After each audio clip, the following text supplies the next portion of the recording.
बिस्मिल्लाहिर्रहमानिर्रहीम। अस्सलाम वालेकुम नादरीन, आप यूट्यूब चैनल देख रहे हैं। मैं इमरान खान हूँ। नादरीन, खबरें बहुत ज़्यादा हैं, लिहाजा डायरेक्टली शुरू करते हैं। अमेरिका के टारगेट्स बदले हैं, यानी जब उन्होंने ईरान के ऊपर अटैक किया तब वो कुछ और कह रहे थे, और इस वक्त जब ईरान रिटेलिएट कर रहा है तो वो कुछ और कह रहे हैं। गुज़िश्ता 48 घंटों में बहुत कुछ ऐसा हुआ है जिससे अमेरिका हिलकर रह गया है। अगर आप डोनाल्ड ट्रंप की बॉडी लैंग्वेज देखें या अमरीकी वज़ीर जंग की आप बॉडी लैंग्वेज देखें तो आपको बहुत फ़र्क नज़र आएगा। जिस दिन अमेरिका ने अटैक किया था ईरान के ऊपर इसराइल के साथ मिलकर, उस दिन डोनाल्ड ट्रंप शाम को एक पार्टी के अंदर डांस कर रहे थे। ये बड़ी महंगी पार्टी थी, दुनिया के बहुत अमीर लोग इसमें आए हुए थे। हत्ता कि इस पार्टी में शामिल होने के लिए $1 मिलियन तक भी लोगों ने खर्च किए। डोनाल्ड ट्रंप वहाँ पे रक्स कर रहे थे, बड़े खुश थे। लेकिन अब अगर आप गुज़िश्ता शब की उनकी फुटेज देखें तो उनकी बॉडी लैंग्वेज बहुत डाउन है, उनके कंधे जो हैं वो झुके हुए हैं और डोनाल्ड ट्रंप की हवाइयाँ उड़ी हुई हैं। ये 48-72 घंटों के अंदर डोनाल्ड ट्रंप के साथ हुआ है, और ये सब कुछ हुआ ईरान की रिटेलिएशन की वजह से। पहले जो ईरान के ख़िलाफ़ टारगेट थे अमेरिका के, वो क्या थे, ज़रा ये आप जहन में रख लें, क्योंकि ये नेतन्याहू और अमेरिका ने मिलकर तय किए थे, डोनाल्ड ट्रंप ने। तो पहले जो टारगेट थे उनमें एक था रजीम तब्दील करना है ईरान के अंदर। ये सबसे बड़ा और मेन टारगेट था कि अपनी हुकूमत को ला के ईरान के अंदर इंस्टॉल करना है, जिसके लिए रज़ा पहलवी को तैयार किया गया। उसका इंटरनेशनल मीडिया में इमेज बनाया गया, उसके इंटरव्यूज़ करवाए गए, और इस तरीके से रज़ा पहलवी सामने भी आ जाता है, बहुत सारे स्टेटमेंट्स भी देता है। तो कोशिश ये थी कि ईरान के अंदर रजीम तब्दील कर दिया जाए, पहला टारगेट ये था। और दूसरा टारगेट था कि ईरान को मुकम्मल तौर पे निहत्ता कर दिया जाए, तमाम हथियार उनके तलफ कर दिए जाएं। ये था दूसरा टारगेट। लेकिन अब ये टारगेट बदल गए हैं, और ये आपको पता चलता है एक तो अमरीकी नायब सदर JD वेंस उनके स्टेटमेंट से, और दूसरा जो अमेरिका के अंदर अब बयानात आ रहे हैं लगातार, उनसे आपको पता चलता है कि अमेरिका महदूद जंग लड़ना चाहता है। यानी ये उनके नायब सदर भी कह रहे हैं, और अमेरिका से सब लोग ये कह रहे हैं कि हम जंग तवील के अंदर जाना नहीं चाहते, और ज़मीन पे तो बिल्कुल ही नहीं उतरना चाहते। और अब वो ये कहते हैं जनाब हम ईरानी बहरिया के खिलाफ कार्रवाई करना चाहते हैं, उसको तबाह करना चाहते हैं, और एटमी हथियारों से ईरान को रोकना चाहते हैं। बस, तो एटमी हथियार तो ईरान बना ही नहीं रहा था। ये CIA के साबिक एजेंट्स भी कह रहे हैं, पूरी दुनिया में ये बताया जा रहा है कि अगर ईरान के अंदर कोई वाहिद फतवा ऐसा मौजूद था, एक मजबूत आवाज़ थी जो ईरान को ये कहती थी कि एटम बम नहीं बनाना, वो शहीद होने वाले खामनाई थे। अब खामनाई की शहादत के बाद वो आवाज़ अमेरिका ने खुद ही बंद कर दी, जो ईरान को एटम बम बनाने से रोक रही थी। ईरान के बाद देखें जो इंटरनेशनल रिपोर्ट्स हैं ना, उसके मुताबिक 60% तक अफसूदा यूरेनियम मौजूद है। यूरेनियम से आप एटम बम बनाते हैं ना, तो 60% तक तो उसने काम किया हुआ है उसकी अफसूदगी के ऊपर, और हफ्ता 10 दिन और लगेंगे। ये अमेरिकन का दावा है कि ईरान बाकी काम हफ्ता 10 दिन में कर सकता है, अगर वो फैसिलिटेट हो जाए तो, या वो इसके ऊपर तुल जाए ये काम करने पे, तो इसको 90% तक पहुंचा सकता है। अब 460 किलो यूरेनियम ईरान के ऊपर एलिगेशन लगता है कि उसके पास है, और इससे वो 11 एटम बम बना सकता है। अब इससे कितनी बड़ी तबाही हो सकती है। तो वही कहते हैं जी एटमी हथियारों से ईरान को रोकना है। अब यहाँ पे आ गया मामला। पहले तो मामला कुछ और था, अब मामला कुछ और है। अमेरिका अपने टारगेट्स बदल रहा है।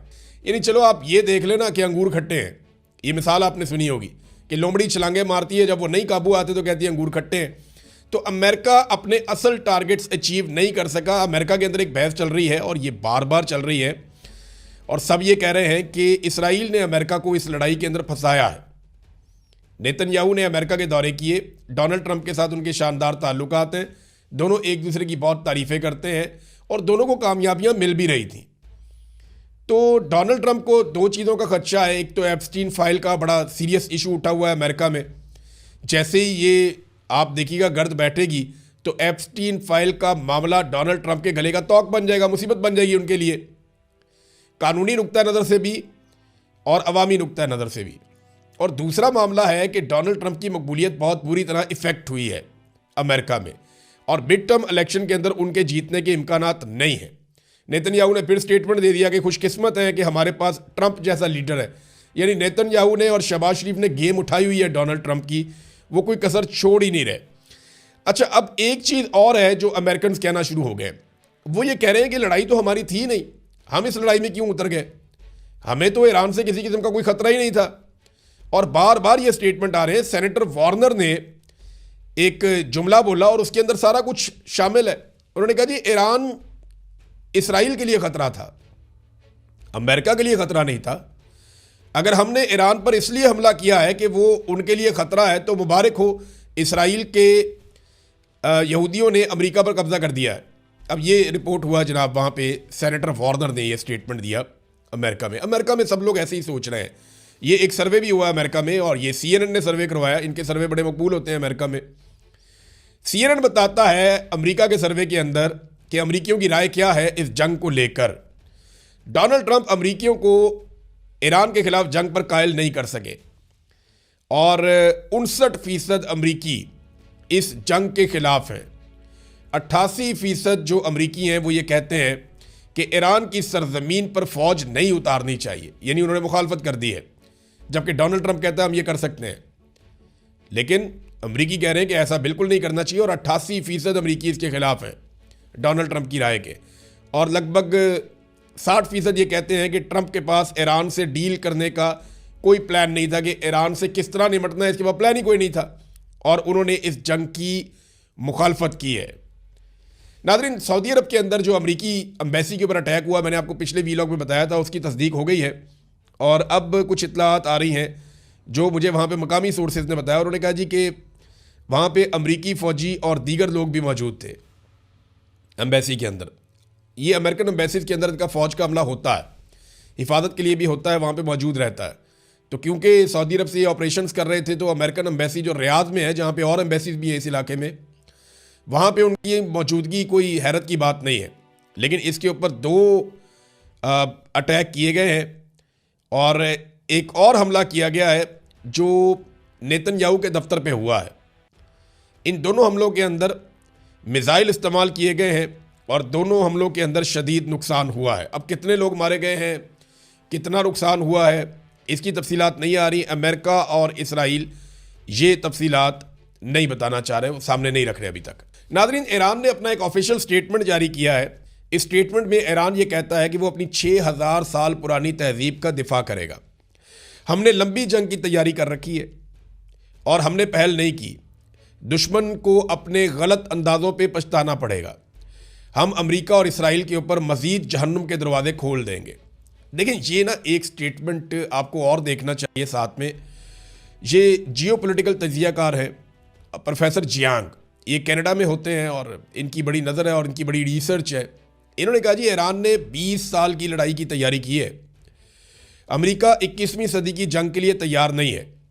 ईरान को अमेरिका पर इस खित्ते में कई किस्म की स्ट्रेटेजिक बर्तरियां हासिल हैं दिफाई नुक्ता नज़र से, और ये एक थका देने वाली लंबी जंग बन सकती है, जिसमें अमेरिका के लिए तो बहुत मुश्किलात हो जाएंगी। देखें ना, जो ईरान के हथियार हैं जो बड़े खौफनाक हैं, जिन्होंने इस वक्त मुसीबत डाली हुई है, मैं उनके बारे में आपको थोड़ा बता देता हूँ। एक तो ये है कि जो आबनाए हरमज़ की बंदिश है, ये दुनिया के लिए एक डरावना ख्वाब है, और ईरान के पास ये कैपेसिटी है कि इसको लंबे अरसे तक बंद रख सकता है। अब दुनिया भर की कंपनियां जो है वो खसारे में जाना शुरू हो जाती हैं, और आपको पता है दुनिया की सबसे अमीर कंपनियां ऑयल की, और सबसे बड़ा बिजनेस जो है, one of the biggest businesses in the world, ये ऑयल मार्केट है, और इससे दुनिया की बाकी सारी मार्केट कंट्रोल भी होती है। तो यहाँ पे जो ये बंदिश है, इसके नतीजे में खलीजी ममालिक का बहुत नुकसान हो रहा है। अमेरिका पे और यूरोप पे दबाव बढ़ रहा है।